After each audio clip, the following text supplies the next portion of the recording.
Welcome and thanks for joining us today for our sermon here at Trinity Church, Streetsville. This is episode 2 of our new sermon series, Jesus is the Question.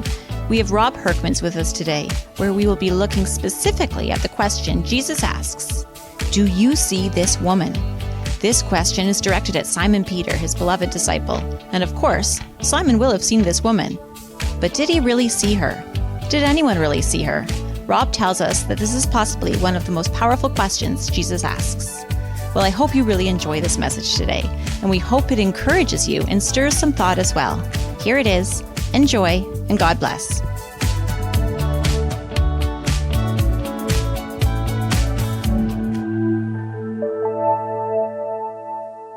Good morning, everyone. My name's Rob. I'm the minister here at Trinity Streetsville, and it's a great pleasure to be here. And if you're new, a special and very warm welcome to you. You know, I have a great privilege, and that is that every morning I get to walk to work. And it's a very short walk. It's only about 1 or 2 kilometers. Basically, I just walk up River Road and then go on to Ellen Street, and then I wave at the Bemans sometimes in the morning, and then I turn and I cut across this beautiful little path that leads. There's path that's what's going on there? There it is. There's this path that on the one side there's the river, and there's all these beautiful, gorgeous trees there, and there's so much to see along this path, right? Sometimes you get to see some birds flying by. There's wildlife. There's rabbits that are running around, and this path comes out right behind Trinity, so it's a nice little shortcut to work. Sometimes you get to see squirrels. There's all sorts of wildlife. Sometimes you see Dan Beman. That's a different kind of wildlife that you might see along this path, but there's lots to see. Now, a couple of years ago, when our family was living in downtown Toronto, and I was working at a different church, my walk to work, my commute to work looked very, very different. What I would do then is I would get up in the morning and I would take the 92 bus up to Woodbine subway station, and I would hop on the subway and I would take that down toward the downtown. I usually get off at Sherbourne station. And once you got off at Sherbourne, you still had a couple of blocks to walk, but of course you didn't see a lot of rabbits or you didn't see a lot of squirrels or birds. What you saw was a crush of people who are trying to get to work and trying to get to their jobs, the busy commuters. Now, I say that I saw them, but actually that's probably an overstatement, because while I saw them, I didn't really see them, right? I mean, we saw a crowd, but did I actually see these people, like really see these people? I don't think so. We were all just heading off in our own direction, with our cell phones in our hands and our morning Starbucks in our hands. And so there wasn't a lot of real seeing that happened. And then the last few blocks that I walked along Bloor Street to get to the church I was working at, there was another bunch of people that, this time I actually chose, if I'm honest with you, I chose not to see. I tried not to see. And what I'm talking about is I'm talking about people who were they were panhandling along the sidewalk. They seemed to be people who were homeless. They were begging for money. It was a very interesting scene because here you were in the business center of the largest city in all of Canada, and then right there in front of you there was people who had absolutely nothing. You'd have your morning Starbucks in your hand, and they would have an empty coffee cup, and they would just be holding it out. And maybe, what were they hoping for? Maybe they were hoping that you put $1 or $2 into their cup, maybe. Or maybe what they really, really wanted was for you just to see them. Just to see them. Just to notice them. Just to be seen, to be recognized somehow. But of course, I tried not to see them. Because once you see someone like that, once you see them, then, they might see you back. And then once you recognize that you've seen each other, then there might actually be an interaction. There might actually be a conversation, and that could be awkward. And after all, who has time for that anyways? We've got to keep on moving. We've got to keep on going, right? I really tried actually not to look at these people, I confess. But after a year or two of doing this, I got to tell you, it got a whole lot easier walking that street. It got easier because here's the thing. You see, after intentionally ignoring someone for that long, pretty soon you don't even have to try. You just don't see them anymore. It's second nature not to see them. I got really, really good at seeing past these people, seeing past the poverty, seeing past the problems. I kept my eyes on myself. I kept my eyes on my own life, my own agenda, my own to-do list, my own things. What about you? Who do you see? Even this morning, who do you see sitting around you in this church? Who do you see in your neighborhoods? In your apartment building, who do you see? In your school, who do you see? When you turn on the news and you see children in refugee camps, who do you see? Do you see them? When you see homeless people living under the overpass, who do you see? Do you see them? Or do you look past them? Do you avoid them? The truth is, it is not easy to truly see another person, which is so incredibly sad, because one of the basic human needs that we all have is the need to be seen, the need to be noticed, the need to be valued, the need to be understood. I have to apologize. I forgot which book it was, but there was a quote I came across yesterday, and the author said this: "Psychologists tell us that much pathology and mental illness results from the experience of being unnoticed, especially early in life. Over time, people internalize the pain of this unnoticedness. Over time, we learn to compensate for this pain. Some of us become high achievers, and others of us, we withdraw. Others addictively attach themselves to someone else. And so we have to wonder, as we sit in church or at a coffee shop or as we walk through the supermarket, how many of the people around us feel isolated and overlooked." I mean, you can fake seeing someone, you can pretend to see someone, but people know whether they've been seen or not. It is entirely possible to look right at someone and still not see them. Jesus once asked a question. Actually, we're tackling a whole bunch of the questions that Jesus asked. Jesus asked 307 questions. At least that's how many we have recorded in the New Testament. And it's surprising Jesus asked way more questions than he ever gave answers. But the one question we're going to look at today is this question: do you see this woman? Do you see this woman? It sounds like a bit of a strange question, but as we unpack it together this morning, I think you're going to agree with me. It is one of the most powerful and potentially life-changing questions that Jesus ever asked. One day, Jesus was invited to a banquet. It was one of those, fancy schmancy banquets, the kind of a banquet you'd love to be invited to, that had all the respected people, the busy people, the GTA, Mississauga, power people, Bloor Street people, right? The kind of a banquet we'd all love to be seen at. But someone crashes the party. A woman of the city, who was a sinner, learned that Jesus was eating at the Pharisee's house. Now, there is so much packed into this one little sentence. Let's just look at this. First of all, a woman of the city. This is a translation by a Bible teacher named Ched Myers. The intention here is for us to understand that she was a prostitute, which she probably was. Some of the people I passed along Bloor Street, they had the same line of work. But that's the first thing we're being told. She's a prostitute. Secondly, she was a sinner. Now, that is another social label that is given to her. Isn't it true that one of the ways we're able to distance ourselves from others, and one of the ways we're actually able to keep away from and not truly see people, is by giving them labels? I mean, I don't really need to see you for who you are if I can just label you, right? Oh, I know all there is to know about you because I've already got a label on you. I don't need to really see you. I know all about you. Your label tells me everything that I need to know.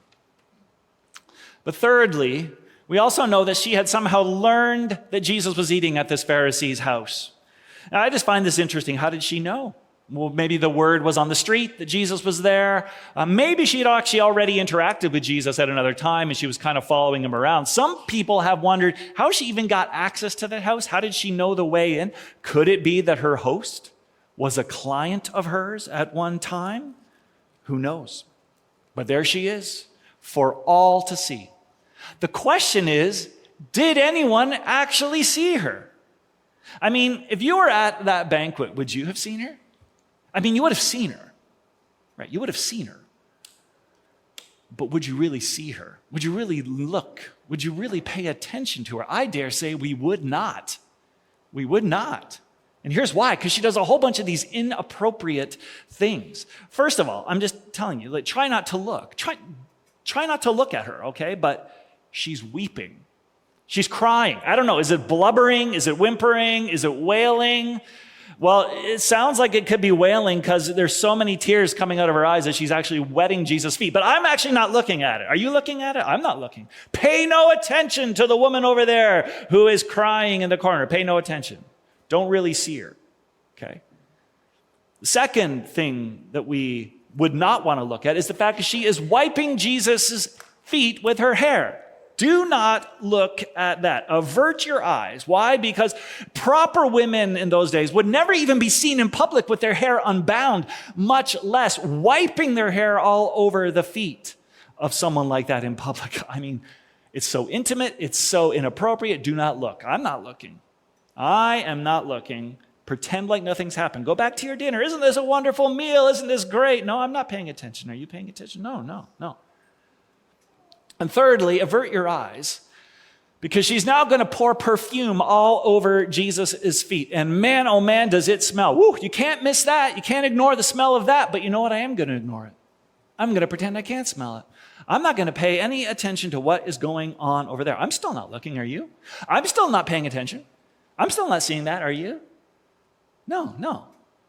You see, so while this game of seeing but not really seeing, about looking but not really looking, noticing but not really noticing, while this game is kind of going on, that's the moment when Jesus breaks the tension.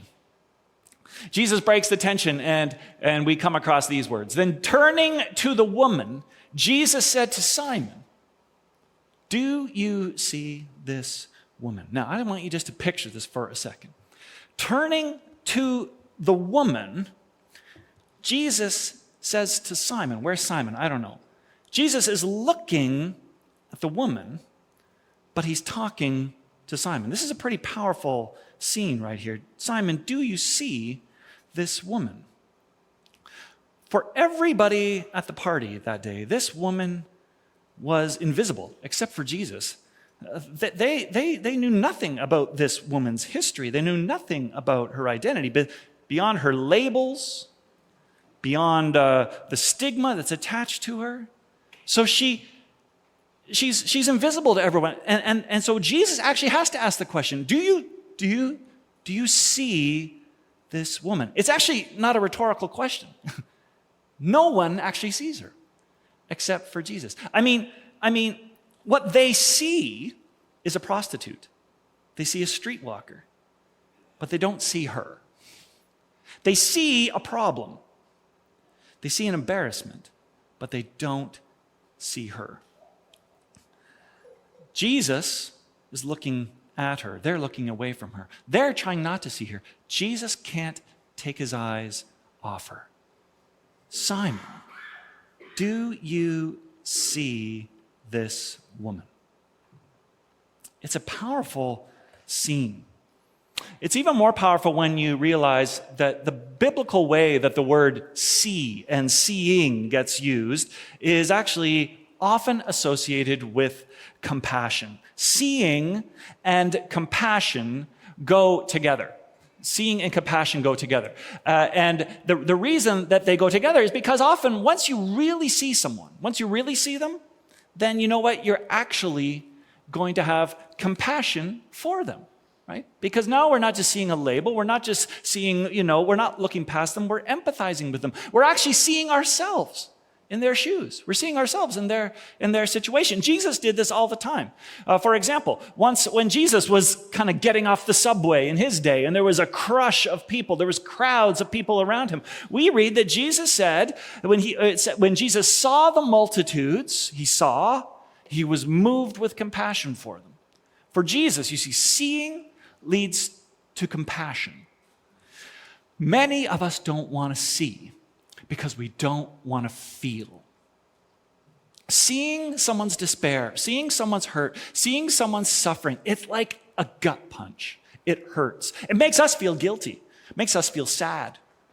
It makes us feel awkward. It makes us feel all sorts of things that we don't want to feel that way. So we'd rather just not look in the first place. We'd rather just not see them in the first place. Let's look away instead.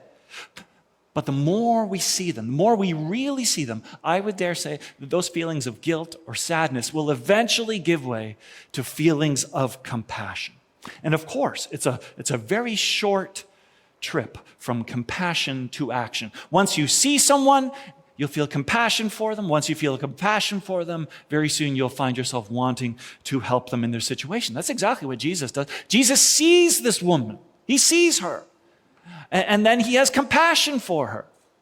And that means he then wants to help her. And indeed, Jesus does help her, because as we keep reading the story, what does Jesus end up doing? He recognizes her dignity. He celebrates her love. He blesses her. He forgives her. He sets her free. He grants her peace.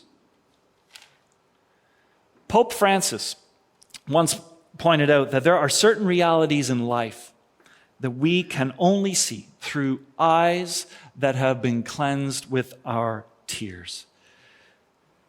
But unfortunately, in this story, the only tears that are being shed by the woman. While the woman's crying, nobody else seems to be crying tears of compassion. There's no compassion because, of course, they don't see her. And I don't think they ever really do see her in the story, right? Even at the end of our story today, right, all people seem to be able to talk about is, oh my goodness, Jesus forgave her sins. Who does this guy think he is that he can forgive her sins? Can you believe it? Who is this? How dare he? Who does he think he is? They are so upset with Jesus, and they are standing and they are fighting, and they're PO'd by his actions. They're upset by his words. And meanwhile, in the middle of all this hubbub, guess who is once again not being seen? There she is, still unseen. Like the people at the party, sometimes we are unable to see, whereas other times we are unwilling to see. And there's a big difference between being unable to see and being unwilling to see. Sometimes we're unable to see because we're just so busy looking at our own things. We're so busy looking at our own life, our own problems, our own situations, or we're looking at frivolous things, and we're not really looking at the important things of life. Those party goers, they were looking at lots of things. They were looking at the people, the food, the atmosphere, the music, whatever the case may be, but they were just looking at the wrong things. They were looking at the wrong things. They were blinded by their own agendas. They couldn't see the woman for who she was. They were unable to see. And actually, I should just add as a side note, because they were unable to see the woman for who she was, they were actually unable to see Jesus for who he was as well. Because they assumed that, oh my gosh, if Jesus could really know who this woman was, Jesus would know that she is a sinner. Therefore, Jesus can't possibly be a prophet or anybody great. He's a total, he's a fraud. He's a fraud. But you see, don't you see the connection? Because they couldn't see the woman for who she was, then they couldn't see Jesus for who he is. Keep that in mind, that our inability to see others for who they really are can affect our ability to see Jesus for who he truly is. So yes, sometimes we are unable to see, and other times, though, we're unwilling to see because there's a cost to seeing someone. If you actually see this woman, if you actually see her, you might need to move beyond your stereotypes. You might need to move beyond all those labels you give her, and you might actually have to start treating her with dignity and worth. And that kind of change, that's a heart change, that's a life change, and that is hard to do. So yeah, sometimes we are unable to see, other times we are unwilling to see. You know, one author says that Simon only sees what sort of woman she is. Jesus does not see a sort of woman. He sees this woman. And moving from one way of seeing to another way of seeing can be painful for many of us. So while some are unable to see, Jesus is able, and while some are unwilling to see, Jesus is willing. And while all the men at the party, they stand and they shout and they disagree and they argue, Jesus keeps his eyes on the woman. And in the end, offers her a blessing. Go in peace. Here at Trinity, we want to be a community of people who are learning to see. Learning to see each other for who we are. Learning to see God for who God is. Do you see each other this morning? I mean, do you really see one another this morning? With a growing church, there is always this fear that we actually stop seeing one another. Of course, you see the crowds and, you'll see the people around. Yes. Maybe you even go and after church, you connect with one or two of your favorite people. But all the others, we don't really see them. We don't really know them. And maybe we don't really want to know them. But please, Trinity, promise me this, that if by God's grace this church continues to grow, that we will not stop learning to see each other and not stop knowing each other. That every week our eyes and our hearts will be open to new relationships and to new people. But that's not the only way that we're learning to see here at Trinity. I want to take you back to our trip that we took to Honduras. When we went to Honduras a couple months ago, we never called it a mission trip. It wasn't like we were going down there to do something that they couldn't do for themselves or anything like that. No, actually, we called it a learning trip. But we actually could have called it a seeing trip. It was really just a trip to get down there to see the people, to see the children, to see the context, to see some of the wonderful children that you and I and others chose to sponsor. It was a seeing trip. Because seeing, as we just learned, seeing leads to compassion. And then compassion then leads to action. Even more, though, we're also learning how to see right here in Mississauga. One of the big things that can happen to a church sometimes is that we live in our community and we just assume. We assume that we know everything about our city. We know everything about Streetsville, and we know everything about Mississauga. We've been here for years and years and years. After all, we live here. We may think we know this place, but do we really see it? One problem a church can fall into is to be nestled right in the midst of a community, right in the middle of a city like we are, but not really take the time to learn to see who are these people and what is God doing here. So that's why I'm so grateful that coming up this fall, we are going to be undertaking, under the leadership of Kyla Loans, a proper neighborhood analysis of Streetsville and Mississauga, where a team from Trinity is going to spend several weeks together really learning to see our community and to see where God is calling us as a church to get more involved. So please pay attention and stay tuned for more about that. But there's also another way that we need to learn to see, and it's a bit of a more personal way. Oh, yes, it's very exciting to learn to see people in Honduras and to learn to see our community. But where the rubber really hits the road is, can we learn to see in our own homes? Do you see this woman when that woman is your wife? When that woman is your daughter? When you look around your dinner table at your son, your husband, your father, your mother, your brother, your sister, do you see them as they really are, or do you see them as who you want them to be? Do you see them as who Jesus sees them? Is your home a home of compassion? If not, we need to learn to see our families like Jesus sees our families. We're almost done here, but related to that is learning to see ourselves properly. A part of the change that occurs within us is when we look in the mirror, do we really see the man and the woman that is in that mirror properly? I mean, there's probably parts of you that you do see rightly, and there's other parts of you that you don't want to see.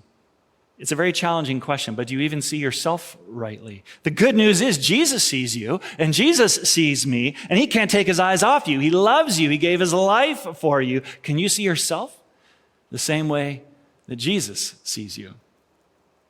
And that leads us to the very last way that we need to learn to see, and that is we need to learn to see Jesus himself. Let me take you back to my trip down Bloor Street, my commute a few years ago. As you get closer to St. Paul's, Bloor, right outside of St. Paul's, there is a sculpture that is out there. The sculpture is called When I Was a Stranger. And it's a sculpture by an artist named Timothy Schmalz. And it depicts, as you can see from this picture, it depicts Jesus sitting there alone on a stool. He's poor. He's hungry. He's alone. And you can actually sit down on one of those other stools, and you can sit there and you can just look at Jesus. And the lesson is clear.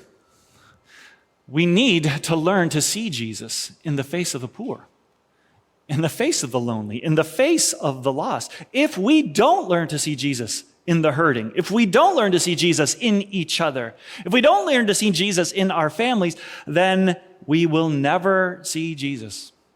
Because Jesus is found in the poor, in the stranger, in the pew beside you, in the mirror. So you can see there is an awful lot at stake in that one little question, do you see? We can always choose to turn away or look away, but that's not the Jesus way. Jesus sees the people of our city. Jesus sees the people of our church. Jesus sees your family, your friends. He sees you, and he loves you completely. So let's learn to see, because without seeing each other rightly, we can never really love each other fully. Thanks be to God. Amen. Thanks for listening in to our sermon today, and we're so glad that we can share our message of the good news with you in this way. If you enjoyed what you just heard, can you please take a moment to rate and review our podcast, as this will help us to continue to reach even more people. Thanks again, and please join us next week for yet another question Jesus asks. Today's sermon was taken from the July 30th, 2023 service at Trinity Church Streetsville in Mississauga, Ontario.